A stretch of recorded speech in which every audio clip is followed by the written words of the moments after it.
জয় শ্রীকৃষ্ণ। বন্ধুরা বন্ধুরা কখনো কি ভেবে দেখেছেন কেন আমরা দুঃখ পাই?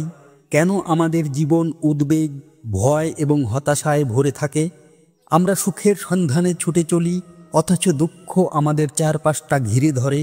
এই চিরন্তন প্রশ্নের উত্তর খুঁজতে গেলে আমরা দেখতে পাই আজ থেকে ৫,০০০ বছর আগে ভগবান শ্রীকৃষ্ণ ভগবদ্গীতার মাধ্যমে অর্জুনকে যে জ্ঞান দিয়েছিলেন সেটি আজও আমাদের জন্য সমানভাবে প্রাসঙ্গিক। বিশেষ করে গীতার ২য় অধ্যায় সাংখ্যযোগ আমাদের শেখায় কিভাবে দুঃখ, মোহ এবং সংশয়ের বাইরে গিয়ে প্রকৃত সত্য উপলব্ধি করতে হয়। ভগবদ্গীতা শুধুমাত্র একটি ধর্মগ্রন্থ নয়, এটি এক অনন্ত জ্ঞানের ভাণ্ডার, যেখানে জীবন, কর্ম, আত্মা এবং মুক্তির মতো গভীর বিষয়গুলি ব্যাখ্যা করা হয়েছে। গীতার ২য় অধ্যায় মূলত আত্মার অমরত্ব, কর্তব্যের গুরুত্ব এবং স্থিতপ্রজ্ঞতা শিক্ষা দেয়। আজকের বাস্তব জীবনে যদি আমরা এই শিক্ষাগুলো গ্রহণ করি, তাহলে আমরা দুঃখ এবং মোহ কাটিয়ে সঠিক পথ খুঁজে নিতে পারব। বন্ধুরা ভাবুন, আপনি এমন এক পরিস্থিতির সম্মুখীন হয়েছেন যেখানে আপনার সামনে দুটি পথ খোলা আছে, কিন্তু কোনটি ঠিক তা আপনি বুঝতে পারছেন না। একদিকে আপনার পরিবার, আপনার ভালোবাসার মানুষ যাদের সঙ্গে আপনি জীবনের বহু বছর কাটিয়েছেন, আর অন্যদিকে আপনার নৈতিক কর্তব্য, আপনার ন্যায়, আপনার সত্যের পথ। আপনি কোনটি বেছে নেবেন? এই প্রশ্নের সামনে একদিন দাঁড়িয়েছিলেন মহারথী অর্জুন। তিনি কেবলমাত্র এক অসাধারণ যোদ্ধাই ছিলেন না, বরং তিনি ছিলেন এক আদর্শ মানুষ। তিনি কখনো অন্যায়কে প্রশ্রয় দেননি, অন্যায়ের বিরুদ্ধে লড়াই করেছেন। কিন্তু আজ যখন তিনি কুরুক্ষেত্রের ময়দানে দাঁড়িয়ে শত্রুপক্ষের সৈন্যদের দিকে তাকালেন, তখন তার হৃদয় দুর্বল হয়ে পড়ল। তিনি বুঝতে পারছিলেন না তিনি যুদ্ধ করবেন কিনা। এই দ্বিধা শুধু অর্জুনের ছিল না, এই দ্বিধা আজ আমাদের সবার জীবনে রয়েছে। আমরা কতবার এমন পরিস্থিতির মুখোমুখি হই যেখানে আমরা বুঝতে পারি না আমাদের সত্যিকার কর্তব্য কী। আমাদের মন বলে এক কথা, কিন্তু আমাদের আবেগ বলে আরেক কথা। একটি উদাহরণ দিই। ধরুন আপনার বাবা মা আপনাকে ডাক্তার বানাতে চায়, কিন্তু আপনার স্বপ্ন একজন সঙ্গীত শিল্পী হওয়ার। একদিকে পরিবারের ইচ্ছে, অন্যদিকে আপনার নিজস্ব ভালোবাসা। আপনিও অর্জুনের মতো দোটানায় পড়ে যাবেন। আপনি কি নিজের স্বপ্নের পথে হাঁটবেন, নাকি পরিবারের ইচ্ছা মেনে নেবেন? আবার ধরুন আপনি একটি প্রতিষ্ঠানে চাকরি করছেন যেখানে প্রচুর দুর্নীতি হচ্ছে। আপনি জানেন এই কাজ অন্যায়, কিন্তু আপনি যদি প্রতিবাদ করেন তাহলে হয়তো আপনার চাকরিটাই চলে যাবে। আর যদি চুপ থাকেন তাহলে আপনার বিবেক আপনাকে কষ্ট দেবে। ঠিক একই রকম পরিস্থিতিতে আমরা প্রায়ই পড়ি, কিন্তু আমরা কি করব? অর্জুনও এই একই পরিস্থিতির মধ্যে পড়েছিলেন। তার কাছে এই যুদ্ধ শুধু অস্ত্রের যুদ্ধ ছিল না, এটি ছিল তার নৈতিকতা, আত্মিক শক্তি এবং কর্তব্যের যুদ্ধ। যুদ্ধ শুরু হওয়ার আগে অর্জুন যখন তার আত্মীয় স্বজনদের সামনাসামনি দেখলেন, তখন তার হাত পা কাঁপতে লাগলো, শ্বাস ভারী হয়ে উঠল এবং তিনি রথের উপর বসে পড়লেন। তিনি বললেন, হে কেশব, আমার হাতে শক্তি নেই, আমার শরীর দুর্বল হয়ে আসছে, আমার মাথা ঘুরছে, আমি যুদ্ধ করতে পারবো না। একজন অপ্রতিরোধ্য যোদ্ধা, যিনি একাই হাজারো হাজারো শত্রুকে পরাস্ত করতে পারেন, তিনি আজ কেন এত দুর্বল হয়ে গেলেন? কারণ এই যুদ্ধ ছিল তার আত্মীয়র বিরুদ্ধে, তার আবেগের বিরুদ্ধে। সে জানতো এই যুদ্ধ করা তার কর্তব্য, কিন্তু তার হৃদয় তা মানতে চাইছিল না। আজকের যুগে আমরা সবাই কোনো না কোনো অর্জুন। যখন আমরা কঠিন পরিস্থিতিতে পড়ি, তখন আমাদের মন দুর্বল হয়ে যায়। আমরা বলি, আমি পারবো না, এটা করা আমার জন্য সম্ভব নয়, আমি কষ্ট দিতে চাই না, আমি এই কঠিন সিদ্ধান্ত নিতে পারবো না। কিন্তু প্রশ্ন হলো, এই দুর্বলতা কি আমাদের সত্যিকার মুক্তি দিতে পারে? আজ যদি আমরা আমাদের জীবনের দিকে তাকাই, তাহলে দেখব আমরা প্রতিদিন কোনো না কোনো অর্জুনের মতো পরিস্থিতির সম্মুখীন হচ্ছি। একজন শিক্ষার্থী যখন ভালো ফল করতে চায় কিন্তু পড়াশোনার প্রতি মনোযোগ দিতে পারে না, সে অর্জুনের মতো দ্বিধাগ্রস্ত। একজন ব্যবসায়ী যখন সততার সঙ্গে ব্যবসা করতে চায় কিন্তু লোভ তাকে দুর্নীতির দিকে ঠেলে দেয়, তখন তার ভিতরেও অর্জুনের যুদ্ধ চলছে। একজন ব্যক্তি যখন অন্যায়ের বিরুদ্ধে আওয়াজ তুলতে চায় কিন্তু সমাজের ভয়ে চুপ থাকে, তখন সেও অর্জুনের মতো সংকটের মধ্যে পড়ে। একজন প্রেমিক যখন ভালোবাসার মানুষকে ছেড়ে যেতে চায় কারণ সম্পর্ক টক্সিক হয়ে গেছে, কিন্তু সেই সিদ্ধান্ত নিতে পারছে না, তখন সেও অর্জুনের মতো দ্বিধার শিকার। আমাদের সবার জীবনে একদিন না একদিন এমন মুহূর্ত আসে যখন আমরা বুঝতে পারি না কি করা উচিত আর কি করা উচিত নয়। তখন আমাদের সত্যিকারের পথপ্রদর্শক দরকার, যিনি আমাদের শেখাবেন আমরা কোন পথে যাব। সেই পথপ্রদর্শক ছিলেন শ্রীকৃষ্ণ। তিনি আমাদের শেখান, আমরা যতই শক্তিশালী হই না কেন, কখনো না কখনো আমরা মানসিকভাবে দুর্বল হয়ে পড়ি। এটি আমাদের দেখায় আবেগ এবং কর্তব্যের সংঘাত কতটা কঠিন হতে পারে। এটি বোঝায় জীবনের সবচেয়ে বড় যুদ্ধে আমাদের পাশে একজন পথপ্রদর্শক থাকলে আমরা সঠিক সিদ্ধান্ত নিতে পারব। এটি আমাদের স্মরণ করিয়ে দেয় আমাদের দুর্বলতা, দুঃখ বা ভয় কখনোই আমাদের সঠিক পথ থেকে সরিয়ে দিতে পারে না। এই দ্বিধার সমাধান কি? অর্জুন কি যুদ্ধ করবেন? তিনি কি তার কর্তব্য পালন করতে পারবেন? তার জন্য আমাদের যেতে হবে গীতার 2য় অধ্যায়ের পরবর্তী অংশে, যেখানে শ্রীকৃষ্ণ তাকে সেই শিক্ষা দেবেন যা আজও লক্ষ লক্ষ মানুষের জীবন পরিবর্তন করছে। শ্রীকৃষ্ণ ধীরে ধীরে অর্জুনের দিকে তাকিয়ে মৃদু হেসে বললেন, হে পার্থ, তুমি যে শোক করছো তার কোনো কারণ নেই। তুমি ভাবছো তুমি তোমার আত্মীয় স্বজনদের হত্যা করবে, কিন্তু তুমি কি জানো আসলে কাউকে হত্যা করা যায় না? এই কথা শুনে অর্জুন হতবাক। তিনি ভাবলেন, কৃষ্ণ কি বলছেন?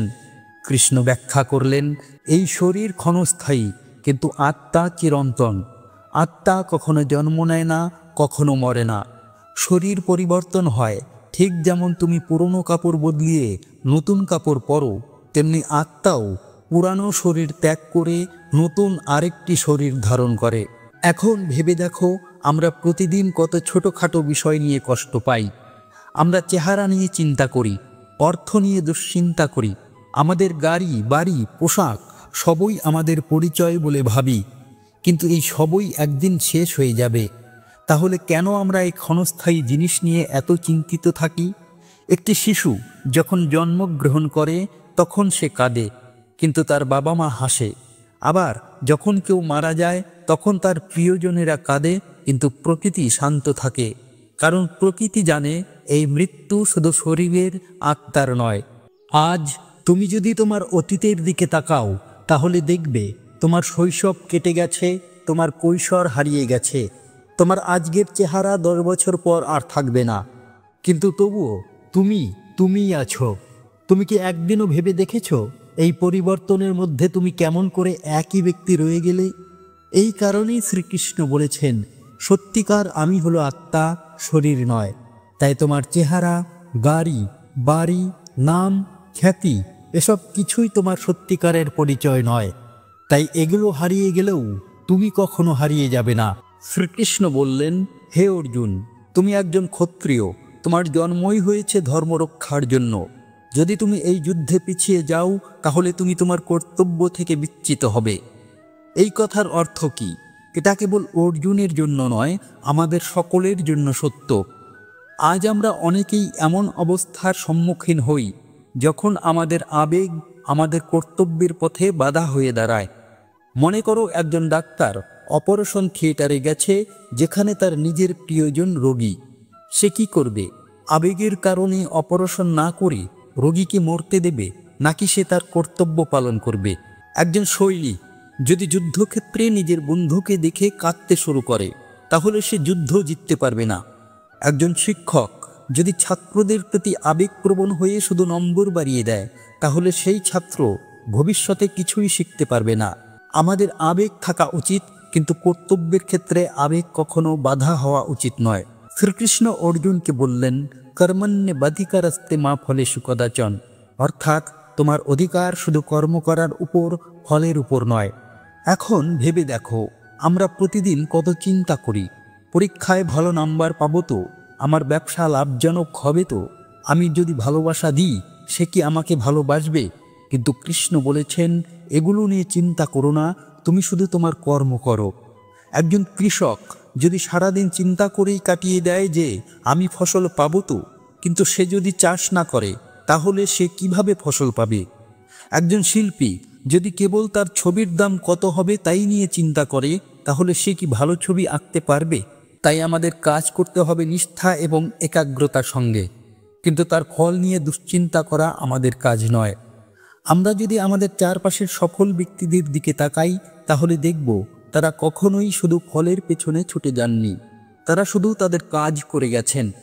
অমিতাভ বচ্চন যখন প্রথম বলিউডে এসেছিলেন, তখন তাকে অনেক মানুষ বলেছিল তার কণ্ঠ ভালো নয়, কিন্তু তিনি পরিশ্রম করতে থাকলেন ফলের চিন্তা না করে। আজ তার কণ্ঠ ভারতের অন্যতম পরিচিত কণ্ঠ। ক্রিকেটাররা ম্যাচ জেতার চেয়ে প্রতিটি বল ঠিকভাবে খেলতে বেশি মনোযোগ দেয়, কারণ তারা জানে যদি তারা ঠিকভাবে খেলে তাহলে জয় আপনা আপনি আসবে। তাই যদি তুমি ছাত্র হও, তাহলে নম্বরের চিন্তা না করে পড়াশোনায় মন দাও। যদি তুমি ব্যবসায়ী হও, তাহলে শুধু সৎভাবে কাজ করো। যদি তুমি প্রেমিক হও, তাহলে প্রতিদান আশা না করে শুধু ভালোবাসো। তাহলে দেখবে জীবনে অনেক কষ্ট কমে যাবে। এই শিক্ষাগুলো শুধু অর্জুনের জন্য ছিল না, এটি আমাদের সবার জন্য। তুমি শুধু শরীর নও, তুমি আত্মা, তাই ক্ষুদ্র বিষয়ে দুঃখ করো না।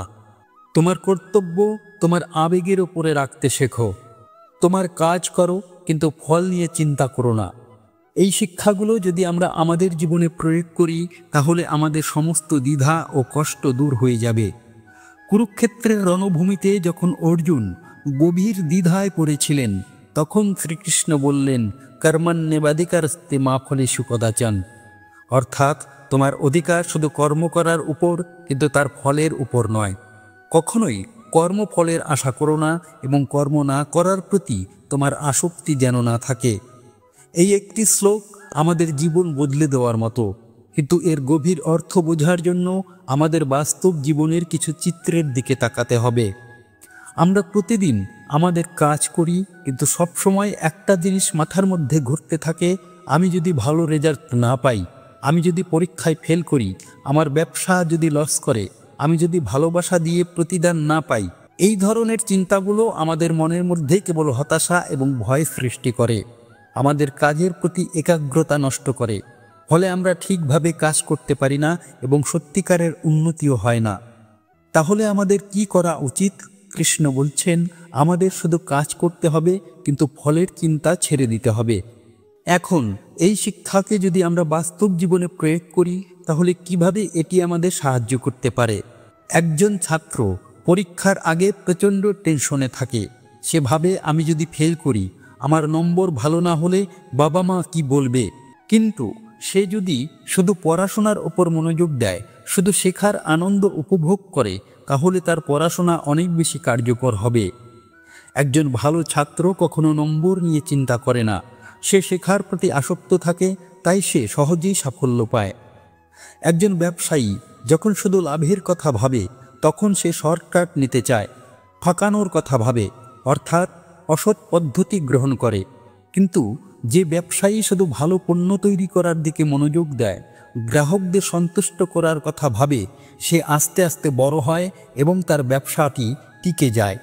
তাই প্রকৃত সফল ব্যবসায়ীরা লাভের পেছনে ছোটেন না, তারা কেবল তাদের কাজ ঠিকভাবে করেন। একজন ক্রিকেটার যদি কেবল আমি সেঞ্চুরি করব এই ভাবনা নিয়ে মাঠে নামে, তাহলে সে চাপের মধ্যে পড়ে যাবে, ভুল করবে। কিন্তু যদি সে প্রতিটি বল ঠিকঠাক খেলার ওপর মনোযোগ দেয়, তাহলে সে নিজে থেকেই বড় রান করতে পারবে। এই কারণেই দেখা যায়, যারা জয়ের কথা না ভেবে খেলাটাকে উপভোগ করে, তারাই সেরা পারফর্মার হয়ে ওঠে। আমরা যখন কোনো কাজ করি, তখন যদি আমাদের মন শুধু তার ফল নিয়ে চিন্তা করে, তাহলে আমরা আমাদের মূল কাজ ঠিকভাবে করতে পারি না। আমাদের মন তখন দুই ভাগে বিভক্ত হয়ে যায়, একটা অংশ কাজ করে, আরেকটা অংশ দুশ্চিন্তা করে। ধরো, তুমি যদি সাইকেল চালাতে চালাতে বারবার ভাবো, আমি পড়ে যাব না তো, তাহলে তোমার মনোযোগ সাইকেলের উপর থাকবে না, বরং পড়ে যাওয়ার ভয়ে থাকবে। ফলে তুমি সত্যিই পড়ে যাবে। তাই কৃষ্ণ বলেছেন, ফল নিয়ে চিন্তা করা বন্ধ করো, শুধু কাজের প্রতি মনোযোগ দাও।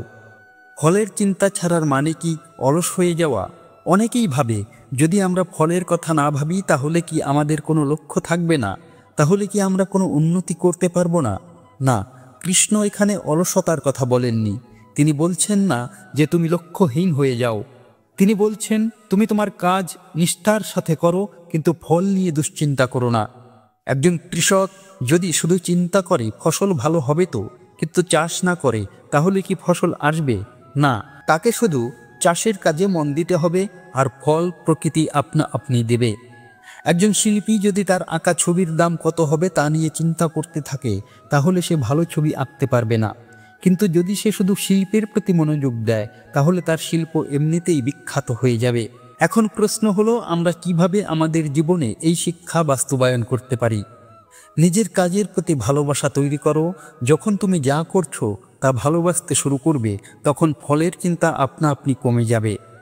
মনের মধ্যে একটা বিশ্বাস রাখো, আমার কাজ ঠিক হলে ফল ভালো হবেই। তুলনা করা বন্ধ করো। অন্যদের সাফল্যের দিকে তাকিয়ে হিংসা করো না, শুধু নিজের কাজের দিকে মনোযোগ দাও। প্রত্যাশা কমিয়ে দাও। প্রত্যাশা যত বেশি হবে, হতাশাও তত বেশি হবে। তাই প্রত্যাশার চেয়ে কাজের প্রতি গুরুত্ব দাও। শ্রীকৃষ্ণ আমাদের শুধু ধর্মীয় শিক্ষা দেননি, তিনি আমাদের বাস্তব জীবনের জন্য একটি শক্তিশালী দর্শন দিয়েছেন। তিনি আমাদের শিখিয়েছেন, শরীর ক্ষণস্থায়ী কিন্তু আত্মা চিরন্তন। তাই ক্ষুদ্র বিষয়ে দুঃখ করো না। কর্তব্য কখনো আবেগের কাছে হার মানে না। নিষ্কাম কর্ম, ফল আশা না করে কাজ করো। যদি আমরা এই শিক্ষাগুলো আমাদের জীবনে প্রয়োগ করি, তাহলে আমাদের হতাশা কমে যাবে, আমরা দুশ্চিন্তা থেকে মুক্তি পাব, এবং আমাদের মনোযোগ এবং দক্ষতা বহু গুণে বৃদ্ধি পাবে। তাহলে আজ থেকে একটি প্রতিজ্ঞা করি, আমি শুধু আমার কাজে মনোযোগ দেব। আমি কখনোই শুধুমাত্র ফলের জন্য কাজ করব না। আমি আমার জীবনকে আরও সুন্দর এবং সফল করে তুলব। জীবনে দুশ্চিন্তা কমাও, কর্মে মন দাও। কারণ কৃষ্ণ বলেছেন, তোমার অধিকার শুধু কর্মের উপর, ফলের উপর নয়। জীবনে এমন একটা সময় আসে যখন আমরা প্রচণ্ড খুশি থাকি, মনে হয় সব কিছু আমাদের অনুকূলে। আবার এমন সময়ও আসে যখন আমরা ভীষণ হতাশ হয়ে পড়ি, মনে হয় জীবন অর্থহীন। কিন্তু শ্রীকৃষ্ণ আমাদের শেখান, এসব আসলে ক্ষণস্থায়ী অনুভূতি। সুখ দুঃখ, লাভ ক্ষতি, জয় পরাজয় সবই সাময়িক। হে কুন্তিপুত্র, শীত গ্রীষ্মের মতো সুখ দুঃখও আসে এবং যায়, এগুলো স্থায়ী নয়। তাই এগুলোকে সহ্য করতে শেখো। শ্রীকৃষ্ণ আমাদের বোঝাতে চান, আমাদের জীবনে সুখ এবং দুঃখ দুই থাকবে, কিন্তু এগুলো কখনো স্থায়ী নয়। তাই দুঃখের সময় নিরাশ হওয়া বা সুখের সময় অহংকার করা কোনোটাই উচিত নয়। আমরা আমাদের দৈনন্দিন জীবনে ধৈর্য হারিয়ে ফেলি খুব সহজেই। একটু সমস্যা হলেই হতাশ হয়ে পড়ি, মন খারাপ করি, রাগ করি। কিন্তু বাস্তবে যদি আমরা ধৈর্য হারিয়ে ফেলি, তাহলে কোনো সমস্যার সমাধান হয় না, বরং পরিস্থিতি আরও খারাপ হয়ে যায়। অনেক সময় পরীক্ষার খারাপ রেজাল্ট আসলে আমরা মনে করি যে সব শেষ হয়ে গেল। কিন্তু শ্রীকৃষ্ণ আমাদের শেখান, পরীক্ষার ফল কোনো চূড়ান্ত সত্য নয়। যদি তুমি ধৈর্য ধরে চেষ্টা চালিয়ে যাও, তাহলে তুমি একদিন সফল হবেই। যেমন থমাস এডিসন হাজারবার ব্যর্থ হয়েছিলেন, কিন্তু তবুও তিনি ধৈর্য হারাননি। শেষ পর্যন্ত তিনি বৈদ্যুতিক বাল্ব আবিষ্কার করেছিলেন। কোনো চাকরি বা ব্যবসা শুরু করলে আমরা চাই দ্রুত সফলতা আসুক, কিন্তু বাস্তবে বড় কিছু অর্জন করতে গেলে সময় লাগে। যারা ধৈর্য ধরে কাজ চালিয়ে যায়, তারাই বড় সাফল্য পায়। যেমন স্টিভ জবস প্রথম দিকে ব্যর্থ হয়েছিলেন, কিন্তু তিনি হাল ছাড়েননি। ধৈর্যের সঙ্গে পরিশ্রম চালিয়ে গেছেন, তাই আজ অ্যাপল বিশ্ববিখ্যাত। আজকাল সামান্য ভুল বোঝাবুঝির জন্য সম্পর্ক ভেঙে যায়, কিন্তু শ্রীকৃষ্ণ বলেন, একটু ধৈর্য ধরো, পরিস্থিতি আপনা আপনি ঠিক হয়ে যাবে।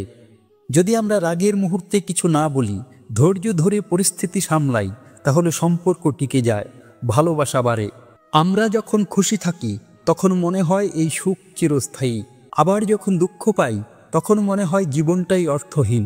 কিন্তু বাস্তবতা হলো, কোনো কিছুই স্থায়ী নয়। ধরো তুমি আজ খুব খুশি কারণ তোমার চাকরি হয়েছে, কিন্তু যদি 5 বছর পর তুমি এই চাকরিতে আর আনন্দ না পাও, তাহলে আবার ধরো তুমি আজ খুব দুঃখী কারণ তোমার পরীক্ষার রেজাল্ট খারাপ হয়েছে, কিন্তু 2 বছর পর তুমি অন্য কোনো সফলতা অর্জন করলেই এই দুঃখ মনে থাকবে না। তাই শ্রীকৃষ্ণ আমাদের শেখান, সুখ কিংবা দুঃখ কোনোটাই ধরে রাখা উচিত নয়, এগুলিকে স্বাভাবিকভাবে গ্রহণ করাই শ্রেষ্ঠ পথ। প্রশ্ন হলো, আমরা কিভাবে নিজেদের সুখ দুঃখ, লাভ ক্ষতি জয় পরাজয়ের মধ্যে নিজেদের স্থিতিশীল রাখতে পারবো। প্রত্যেক পরিস্থিতিকে শিক্ষার সুযোগ হিসেবে দেখো। যে কোনো ভালো বা খারাপ ঘটনা থেকে কিছু না কিছু শেখার সুযোগ থাকে, তাই সব কিছুকে ইতিবাচকভাবে দেখার অভ্যাস গড়ে তোলো। অহংকার বা হতাশা থেকে দূরে থাকো। যদি তুমি ভালো কিছু পাও তাহলে অহংকার করো না, আবার খারাপ কিছু হলে হতাশ হইও না। এগুলো সবই সাময়িক। নিজেকে নিয়ন্ত্রণ করা শেখো। রাগ, দুঃখ, আনন্দ সমস্ত অনুভূতির উপর নিয়ন্ত্রণ আনো, তা না হলে পরিস্থিতি তোমাকে নিয়ন্ত্রণ করবে। ভালো সময়ে বিনয়ী থাকো, খারাপ সময়ে ধৈর্য ধরো। জীবনের ওঠানামাকে স্বাভাবিকভাবে নাও। সুখের সময় গর্ব করো না, আর দুঃখের সময় হতাশ হইও না। শ্রীকৃষ্ণ আমাদের এই মহান শিক্ষা দিয়েছেন, জীবনে সুখ দুঃখ চিরস্থায়ী নয়, তাই এগুলোর জন্য উদ্বিগ্ন হওয়া বৃথা। কোনো পরিস্থিতিতেই ধৈর্য হারানো যাবে না। যে ব্যক্তি সুখ দুঃখ জয় পরাজয়ের ঊর্ধ্বে উঠতে পারে সেই প্রকৃত জ্ঞানী। তাহলে আজ থেকে আমরা একটা প্রতিজ্ঞা করি, আমি কোনো কিছুতেই বেশি আনন্দিত বা বেশি হতাশ হব না। আমি সব পরিস্থিতিকে স্বাভাবিকভাবে নেব। আমি ধৈর্যশীল হব এবং সব সময় নিজের মানসিক স্থিতি বজায় রাখব। জীবনে কখনো সুখ বেশি সময় থাকে না, কখনো দুঃখ। তাই শ্রীকৃষ্ণ আমাদের শেখান, সুখ দুঃখ জয় পরাজয় কেবলই সময়ের খেলা, এগুলোতে নিজেকে হারিয়ে ফেলো না। জয় শ্রীকৃষ্ণ।